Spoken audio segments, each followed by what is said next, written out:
Oi?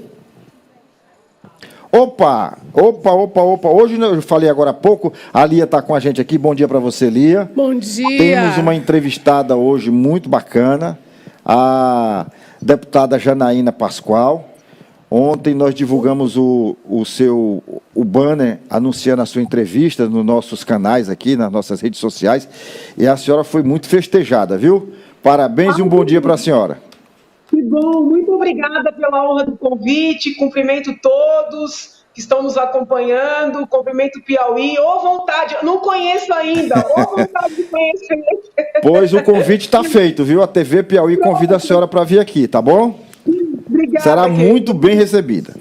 Olha, Muito deputada, obrigada. convidamos a senhora, que é nossa produção, inclusive com o intermédio aí do nosso companheiro, nosso amigo, o Barão, Renato Barão, e a ideia é a gente esclarecer vários pontos aí que ficaram soltos ao longo dos últimos meses e anunciar. A senhora é candidata ao Senado Federal. Sou pré-candidata. Pré-candidata. Isso, Certo. porque por enquanto não se pode falar em candidatura, né? Só Sim. a partir de agosto. Eu sou pré-candidata ao Senado. Certo.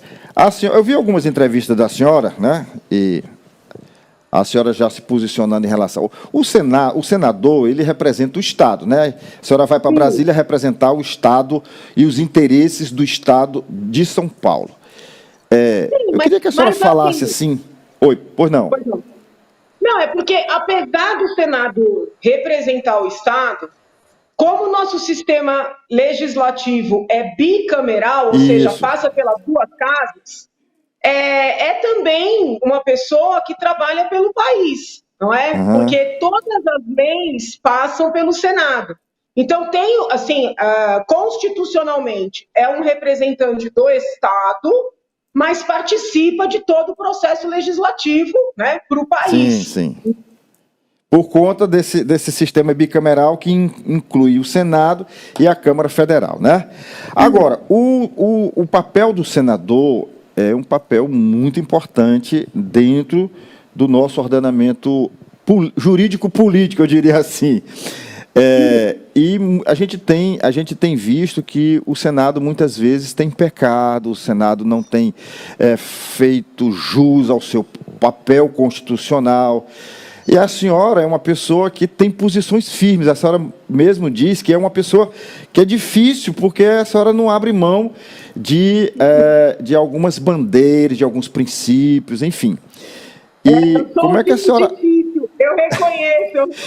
Como é que a senhora acha que vai se relacionar com essa casa que tradicionalmente é muito, digamos assim, alheia, muitas vezes, a posições que a senhora defende? Não, por isso é que eu tenho que ir para lá.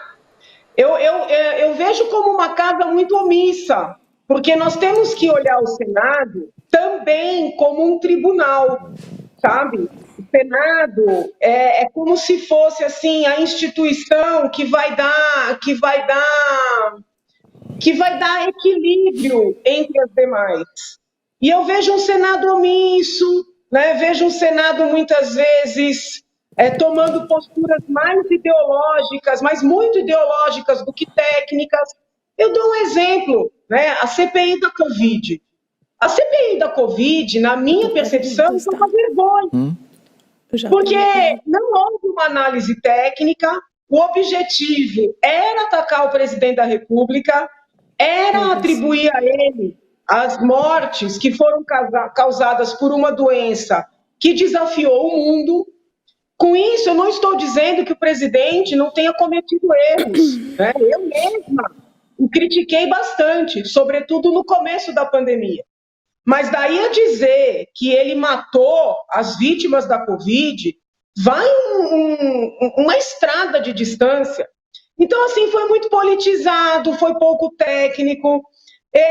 Não é o Senado que eu sonho para o meu país, sabe? Então, assim, esse proceder do Senado que eu entendo que precisa ser corrigido. Quando eu digo que eu sou difícil no sentido de que eu não entro em acordo, sabe, em tratativa, em troca-troca, eu não participo dessas coisas, e eu falo o que eu penso. Mas, se o senhor entrevistar os meus colegas de assembleia, né, que já convivem comigo há 3 anos, o senhor vai ver que eu não ofendo ninguém, não distrato ninguém, não faço diferença se o colega é de um partido de direita ou de esquerda e ele quer dialogar, quer trocar ideias sobre um projeto, sobre uma política pública, eu estou sempre disponível, né? Então, assim, o difícil é no sentido de ser contundente e de não aceitar safadeza. Mas eu não sou uma pessoa de difícil trato. Né? Então, eu acho que não vou ter problema nesse sentido lá, não. Como não tenho na Assembleia. Deixa eu dar aqui a oportunidade para a senhora esclarecer essa coisa que existe em relação ao seu nome ser colocado, ou a senhora ter se oferecido, ou ter sido convidada. Eu queria abrir o espaço para a senhora se explicar aqui. Como é que foi essa coisa de ser candidata a vice de Bolsonaro? Menino, mas olha a minha situação. Em 2018, o presidente me convidou, né? E acabou não dando certo, porque eu fiz algumas... Eu disse para ele que eu preferiria não ir morar em palácio, que eu preferia morar na minha casa, ir para lá para substituí-lo, despachar no gabinete que tem da presidência em São Paulo.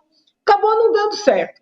Quando foi ontem ou antes de ontem, eu estava dando uma entrevista e o jornalista perguntou assim: doutora, se a senhora for novamente convidada a ser vice do presidente Bolsonaro, a senhora aceitaria? Veja a minha situação. Se eu respondo não, a manchete vai ser: Janaína diz que não quer nem pensar em ser vice de Bolsonaro. O que eu respondi? Olha, nós temos que sentar, entender o que ele pretende do segundo mandato, o que ele quer, né, desse seu futuro ou futura vice. Meu Deus do céu! Aí o que sai nas manchetes? Janaína está cavando serviço do presidente, Janaína oferecida, Janaína enxerida, tudo que não presta. Então, não é que eu me ofereci para ser vice. O jornalista perguntou, entendeu? Como é que você diz assim, não, Deus me livre e guarde? Olha, eu vou sentar com ele e entender o que ele quer. Acho que é a resposta certa, não é? Certo. Está esclarecido, deputada. Sim. Lia, você disse que tem uma pergunta para a nossa deputada. Vamos lá. Bom dia, deputada. Na verdade, eu não tenho uma pergunta, eu tenho várias, né? É um prazer estar entrevistando você, conversando, não é pessoalmente, mas é quase como se fosse. A tecnologia nos aproxima, não é? E eu gosto muito dos seus posicionamentos, porque me enxergo em alguns deles. Sou bolsonarista de carteirinha, mas entendo que algumas críticas precisam ser feitas, desde que elas sejam acompanhadas de solução. Então, uma coisa que eu percebo é que, embora muitos bolsonaristas mais, vamos botar mais raiz, eles meio que, quando recebem uma crítica, já automaticamente já repudia. E aí ataca, a Janaína não tomou o remédio dela hoje. Aí quando fala a favor do Bolsonaro hoje, ela está bem.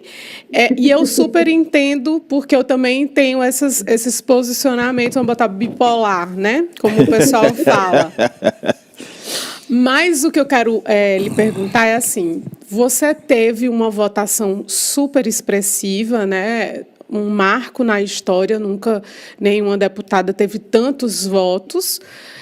E a gente atribui essa grande votação pela ligação, pelo vínculo, quer queira, quer não, na onda, vamos botar assim, onda Bolsonaro. Então, você se elegeu com o apoio de Bolsonaro, tanto que houve, como você falou agora há pouco, a possibilidade de ser vice dele, né? Foi cogitada essa possibilidade. Então, isso mostra que existia realmente uma pequena, nem que seja pequena, mas existia uma pequena ligação com o nome de Bolsonaro.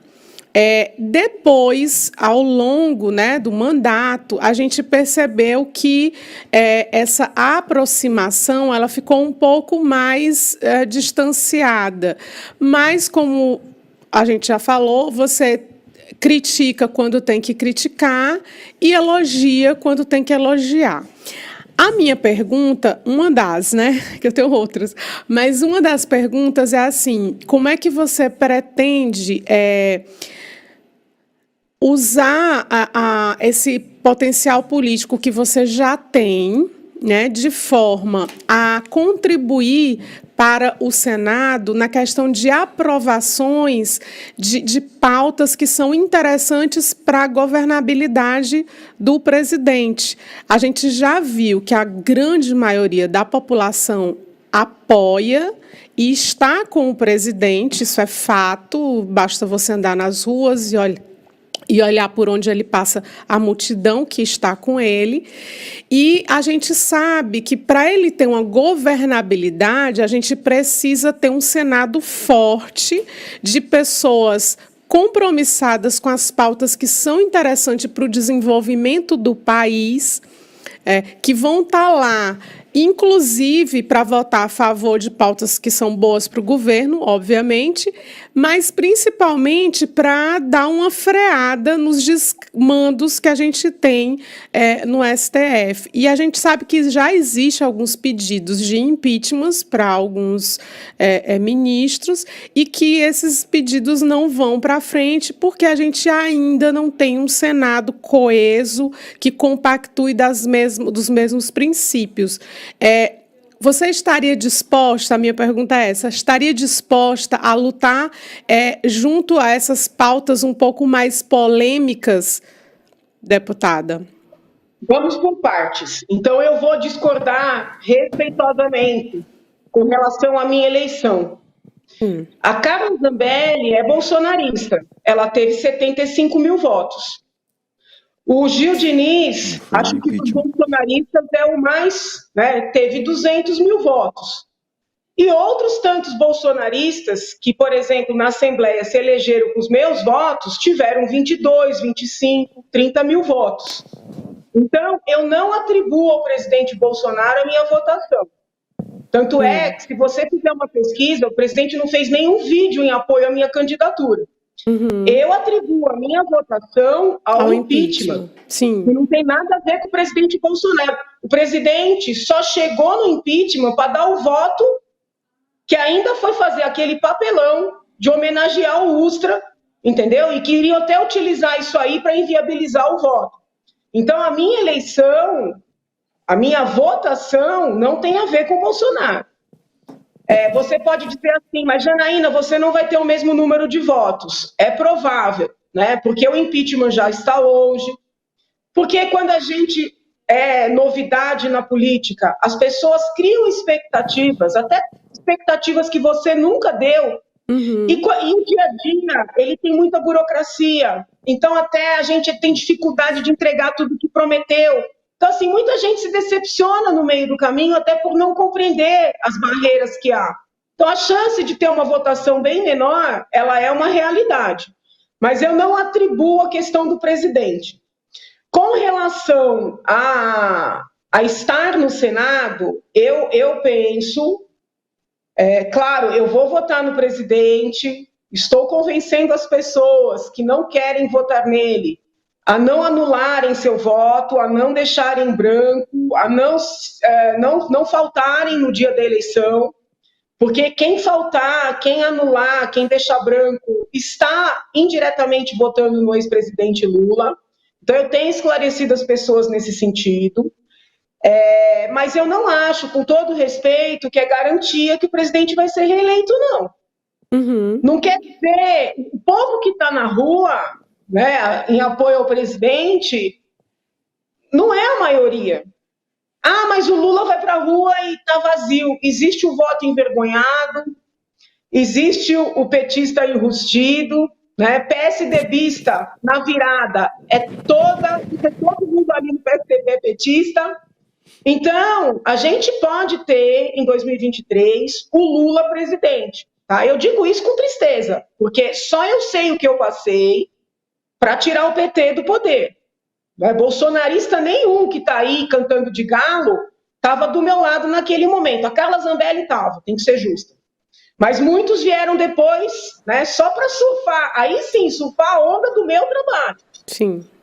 Então a gente tem que eleger senadores fortes, bem formados, corajosos, tanto para atuar no possível segundo governo Bolsonaro, mas principalmente para resistir a um governo Lula, que não vai ser brincadeira. O ex-presidente Lula não está mentindo para ninguém. Ele já está falando que vai regular a imprensa, que vai desfazer as reformas todas, não é? Que vai legalizar aborto. Depois ele deu uma disfarçada, mas está dizendo. Está aí já falando do Supremo, não sei se você viu ontem. Eles ficam decidindo pela imprensa, bem feito. Não implicaram tanto com o presidente Bolsonaro. Aí o Lula está mostrando que é bem mais duro bem do que pior. ele, entendeu? Então, assim, a gente tem que eleger senadores, eu não estou falando de mim especificamente, no país inteiro, que tenham história de lutas democráticas, sabe? Que defendam bandeiras que não são caras. Esse é o meu olhar, né? Janaína, se o presidente Bolsonaro for eleito, você vai votar com ele em todas as pautas? Não, porque eu não concordo com todas. Eu vou te dar um exemplo. O ministro Gilson, que é meu amigo, ele encabeça a bandeira de legalizar o jogo, né? Eu não sou favorável, eu não me conformo que um governo conservador queira legalizar o jogo, você entendeu? Então, assim, se eu tiver no Senado, o presidente Bolsonaro reeleito, chegar um projeto desse, eu vou votar contra. Entende? Então, eu não posso mentir.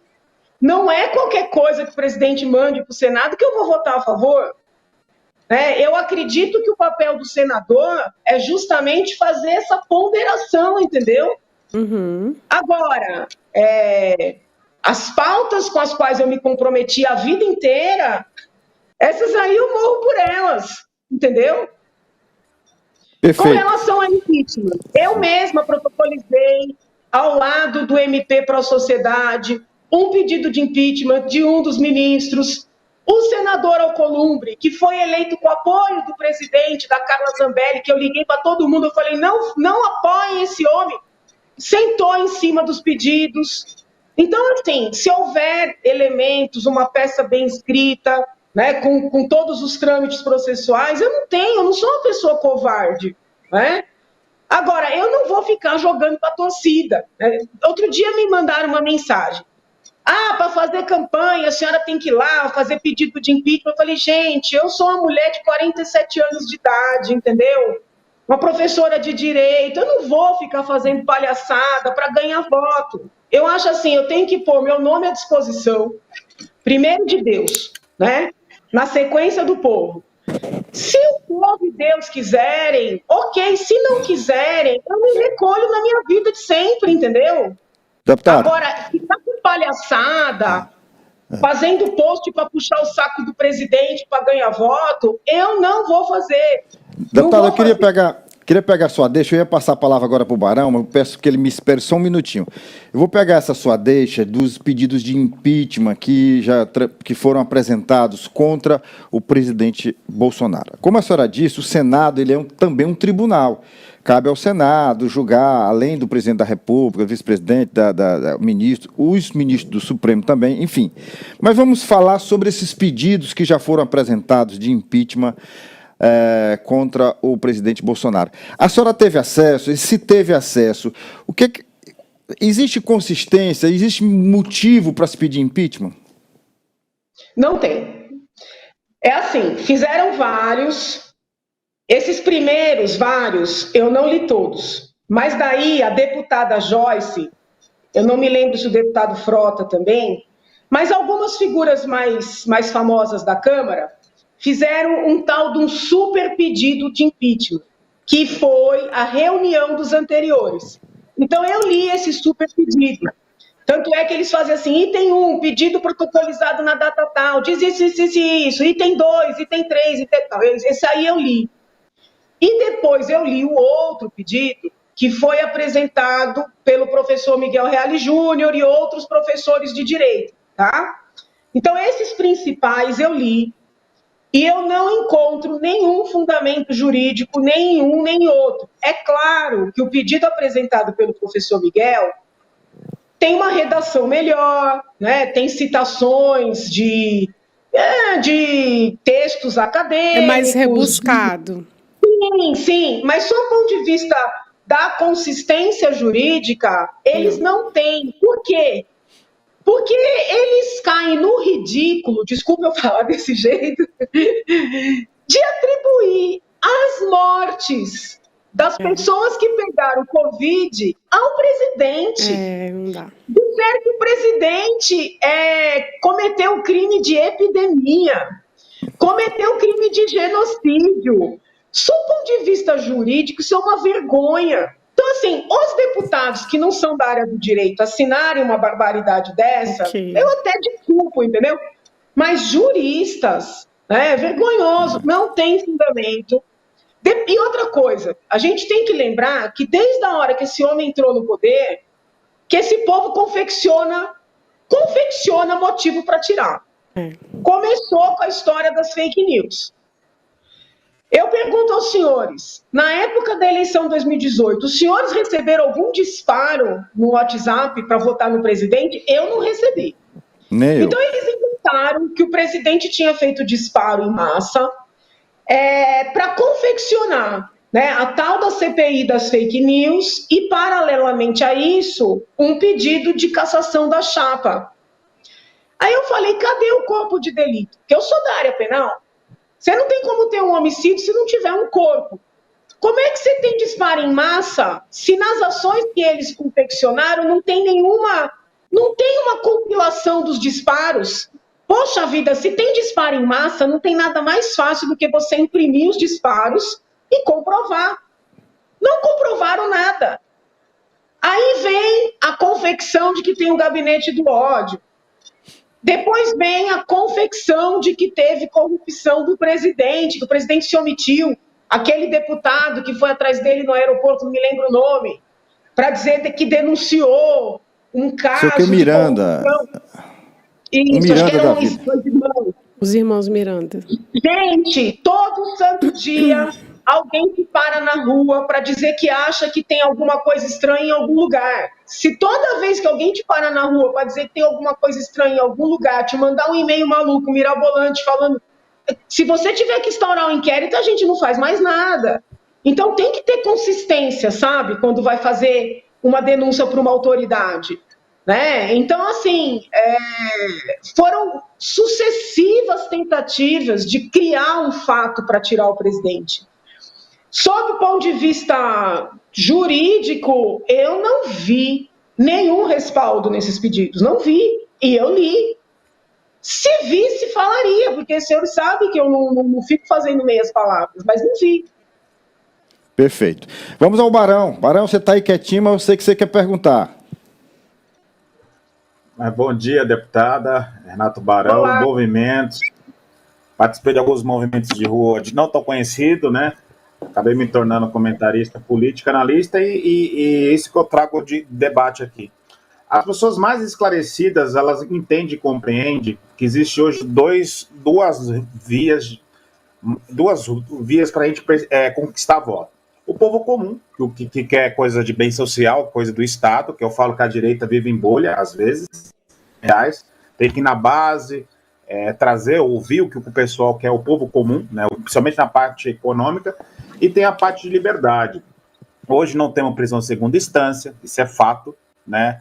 Foro privilegiado, tem um aparelhamento, sim, porque todo mundo sabe que o sistema revolucionário, ele conquista o Estado para depois conquistar o poder. E o que ocorreu há 10 anos atrás, 15 anos atrás, na Venezuela, foi que o Hugo Chávez, a primeira coisa que ele foi aparelhar foi a Suprema Corte, indicando ministros deles, ministros autoexilaram, tiveram que fugir, os que não seguiram a cartilha, e a parte da direita conservadora, ou parte dos esclarecidos, está vendo essa movimentação, em que a esquerda utiliza o poder judiciário para implementar a sua agenda. E nessa parte, eles saíram um pouquinho da curva. O que é um pouquinho da curva? Começaram a prender jornalistas, temos um alto na cadeira de roda, tem outro preso, temos presidente de partido preso, temos o presidente da República num processo de fake news.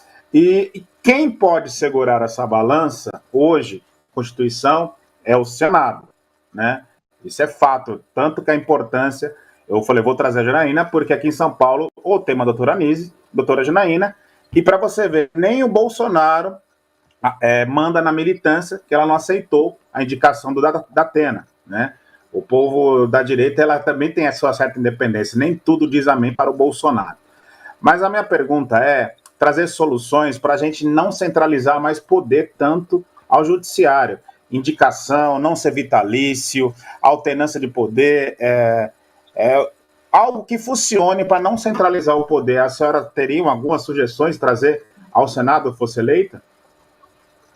Olha, o mais importante é ter senadores que não temam, né? Se a gente tem os senadores praticamente todos com inquérito, com processo, já vai ficar complicado, né? Porque assim, o cidadão tem lá um inquérito por desvio, por corrupção, como é que ele vai ter liberdade para eventualmente tocar uma apuração, para fazer um convite ou uma convocação para o ministro falar para os senadores? Então, acho que esse é o primeiro ponto.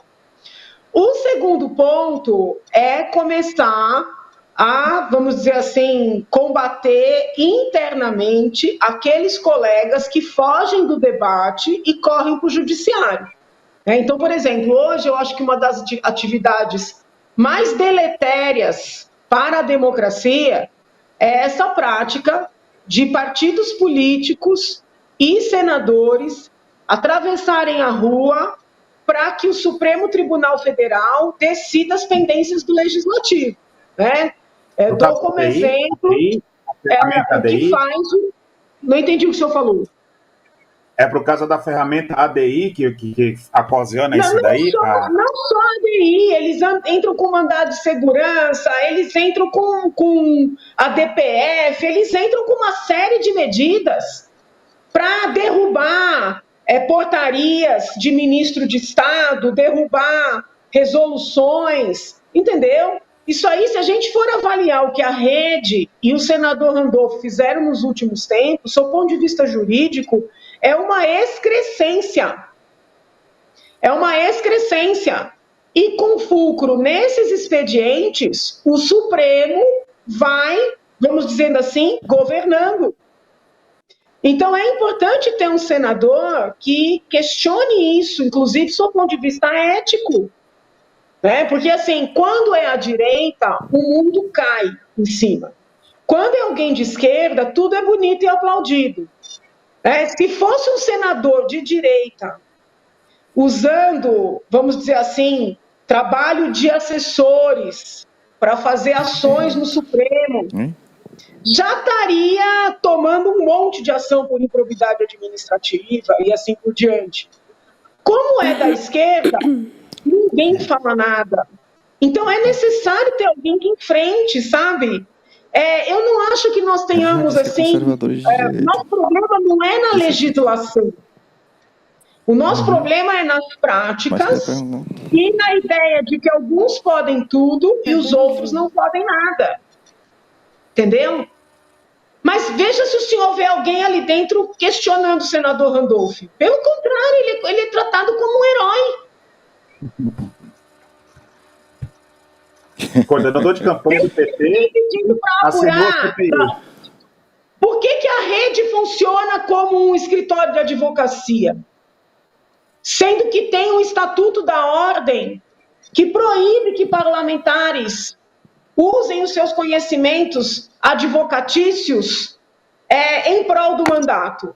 Eu mesma consultei a Procuradoria da Lespe, que quando o prefeito Covas queria derrubar o Minhocão, na verdade queria fazer um parque em cima do Minhocão, eu queria entrar com mandado de segurança na condição de advogada, entendeu? Ou seja, trabalhar em prol da população. A Procuradoria da Casa falou, doutora, não pode. Olha aqui o Estatuto da Ordem, olha aqui o Código de Ética. Eu tomei um choque, porque eu achei que pudesse. Né? Eu queria usar a minha competência como advogada em prol da população. Ué, por que eu não posso, Randolph pode? Por que uma assessor meu não pode e os assessores do Randolph podem? Será impossível que ninguém questione esse homem? Então perceba que a gente tem muito a fazer antes de propor PEC para mudar modelo, sabe? Sim. Ok. Elias, você tem uma pergunta também, mais uma, né? Não, na verdade, eu queria só enfatizar, porque a gente está tendo aqui vários internautas comentando e tudo mais, a nossa audiência, inclusive, está ótima, e aí estão perguntando, afinal, Janaína Pascoal se considera seria uma senadora de direita, ou uma senadora de esquerda, ou uma senadora de centro? Pergunta de milhões. Eu me considero, pelas pautas que defendo, uma pessoa à direita, tá? Porque defendo liberdades, porque defendo o mérito, defendo o trabalho, defendo a vida, entendeu? Então, eu me considero uma pessoa à direita. Agora, muitas vezes, nós temos uma visão de nós mesmos e quem nos analisa tem outra. Entende? Mas eu me considero, sempre me considerei, sempre assim me declarei, né? Tem uma resistência muito grande à esquerda, porque não existe democracia de esquerda, né? Quando a esquerda chega no poder, ela sempre institui um autoritarismo. Basta ver os exemplos mundiais, União Soviética, China, Cuba, Venezuela e assim por diante. Entende? Até quando não estão no poder, né, eles são autoritários. Então, assim, quem conhece a minha história, Agora, eu não sou uma pessoa antidemocrática, entendeu? Eu não quero aniquilar quem pensa diferente de mim da sociedade, nem calar, né? Eu sempre soube ouvir quem pensa diferente. Eu sobrevivi mais de 20 anos dentro da USP, né, que é um ambiente muito esquerdista, sem nunca perseguir, sem nunca inviabilizar um aluno. Pode fazer aí, perguntar aleatoriamente para colegas professores, muitos que não gostam de mim, inclusive alunos, né? Ninguém ali vai dizer que eu fui autoritária, que eu persegui. Essa é a minha natureza, entendeu? Então, eu sou uma pessoa à direita, e como uma direitista, vamos dizer assim, sólida, eu sou uma pessoa democrática. Barão. Obrigada. Barão, vou fazer uma pergunta que às vezes o sistema pensa que o politizado, a pessoa comum não conhece. Por que a terceira via não funcionou? Ou não deu certo? Eu acho que são pessoas... Porque, assim, o presidente... Até existe uma fala, né, um provérbio aí que diz que o presidente da República nasce, né? Que a pessoa nasce presidente da República. É muito interessante isso. Eu acho que o povo quer um presidente da República ou uma presidente da República com quem ele se identifique, entendeu? Então, assim, precisa mais empatia para ser presidente da República. E essas pessoas que se apresentaram como terceira via, eu não quero desmerecê-las, né? São pessoas que têm a sua história, têm o seu trabalho, o seu currículo, mas não são pessoas com quem o povo se identifique, entendeu? Então, assim, não dá para negar o apelo do Lula junto à população. Da mesma maneira que não dá para negar o apelo de Bolsonaro junto à população. São duas figuras muito fortes. Eu acho muito difícil, nesse contexto de duas figuras muito fortes, alguém conseguir quebrar essa resistência, entendeu? Então, não é que são pessoas más, que são quadros ruins, mas é um momento assim, de disputa entre figuras muito fortes. Então, acho que vai ter que escolher, ou é um ou é outro. Deputada, a candidatura ao Senado, nesse momento, só oferece uma vaga, né? Presidência da República também só temos uma. Nesta pré-campanha, o processo por si só já fez uma peneira. Desistiu aí o Mandetta, desistiu o Moro, desistiu o Dória, enfim, está afunilando e a gente sabe que está polarizado entre Bolsonaro de um lado e Lula do outro. Aí, a senhora tinha um candidato também que era forte, que era o Datena, já está fora. O Moro, embora insista em querer ser candidato, todos são unânimes que ele não vai ser candidato ao Senado. Quem é que vai concorrer com a senhora, afinal, ou quem é que a senhora acredita que vai ser um candidato forte nessa disputa? Aí tem que ver quem é que vai ter coragem de me encarar. Essa foi boa. Gostei, tá confiante. Isso é porque importante. o candidato tem que ser confiante. Isso é importante. A vitória começa internamente, começa né? aqui, né, na cabeça. Mas a senhora não me respondeu, não. Eu quero uma resposta mais... Pois não. Olha, estão dizendo que vem o ex-governador Márcio França, né? Mas eu não sei. Entendeu? Estão dizendo que vem o ex-governador Márcio França.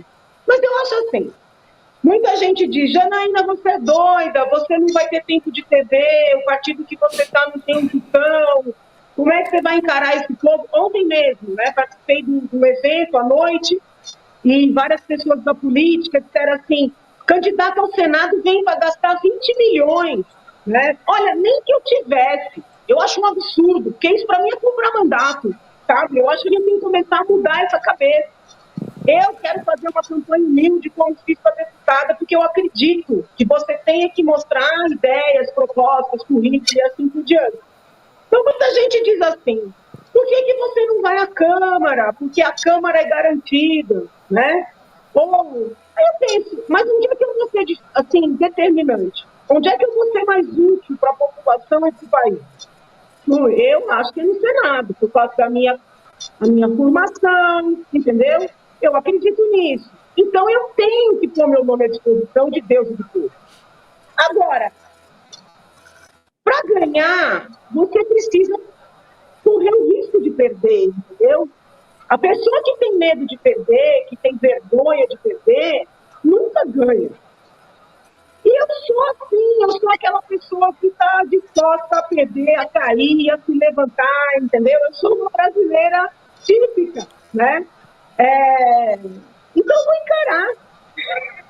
Certo. Entendeu? Eu vou encarar. Entendeu? Fazer o quê? Democracia.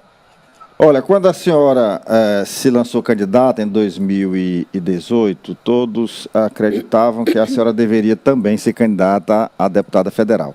E um dos argumentos que a senhora utilizou foi que não podia sair de São Paulo por questões familiares, etc, etc. E agora, mudou alguma coisa? A senhora conseguiu convencer a família? Não digo que eu tenha convencido, porque eles não gostam. Mas, assim... Eu acho que eles perceberam o tanto que esse trabalho é importante, entendeu? Eu acho que, aos pouquinhos, eles foram entendendo, né? Mas, assim, gostar, não gostam, não. Barão, você... Não, a minha pergunta, é claro que a gente tem que falar dele. O Sérgio Moro foi um ótimo juiz, a Lava Jato escancarou como o nosso establishment, nosso sistema político está corruptivo, né, corrupto, mas infelizmente ele, como político, ele parece uma biruta, né? Ele infelizmente erra muito, tanto que acabou a possibilidade de sair como senador, que para quem queria ser pré-presidente. A senhora chegou a conversar com o Moro, falar, Moro, pare, está errando muito politicamente? Veja, olha, por incrível que pareça, eu não conheço o ex-ministro pessoalmente, né? Lá atrás, eu cheguei a mandar um livro meu para ele, aí ele me mandou um e-mail agradecendo o livro. Depois, quando ele era ministro, eu troquei alguns WhatsApps com ele, eu tenho contato dele. Então, às vezes, eu mando um ou outro comentário, ele sempre é muito educado, né? E responde. O que eu disse para ele quando eu vi na imprensa que ele ia sair do Podemos e ia para o União Brasil? Eu disse que ele não deveria fazer isso. Porque eu estive no União Brasil. Não é que me trataram mal, mas eles só me queriam para eu concorrer a deputada federal para puxar gente, entendeu? Então, quando eu vi a notícia na imprensa, surpresa como todo mundo, eu mandei uma mensagem para ele. Eu falei, não vá para esse partido, porque eles só vão te permitir sair a federal para puxar gente. Quero que eles queriam para mim. Gente, E 9:13. ele é sempre educado, falou que tinha conversado, que ele estava muito consciente e estava decidido aí. Eu acho que foi um erro, porque ele se enterrou numa sigla que não vai dar liberdade para ele, entendeu? Então, assim, no Podemos, ele era uma estrela. Se ele quisesse sair a presidente, ele sairia. Se ele quisesse sair a governador, ele sairia. Se ele quisesse sair a senador, e assim por diante. Ele era uma estrela. No União Brasil, ele foi, na verdade, ele foi aprisionado. É assim que eu enxergo, né? Então, assim, as pessoas avisaram, as pessoas alertaram. O que aconteceu para ele decidir nesse sentido, não sei. Somente ele pode explicar. Como também somente ele pode explicar por que ele decidiu mudar o título do Paraná para São Paulo. Ele toma decisões que eu não compreendo. A gente respeita, mas eu não compreendo. Eu ia lhe perguntar, deputado, exatamente isso. Como é que a senhora analisaria o fato dele querer disputar o Senado por São Paulo e não pelo Paraná? Mas a senhora já respondeu. Eu queria agradecer a sua paciência, a responder as nossas perguntas e dizer que a TV Piauí está sempre aberta para pessoas esclarecidas e bem intencionadas como a senhora. Muito obrigada, fiquem com Deus. Um resto de semana e um final de semana muito abençoado. Obrigada, Obrigada, até a próxima. boa Um abraço. sorte aí na caminhada. Tá.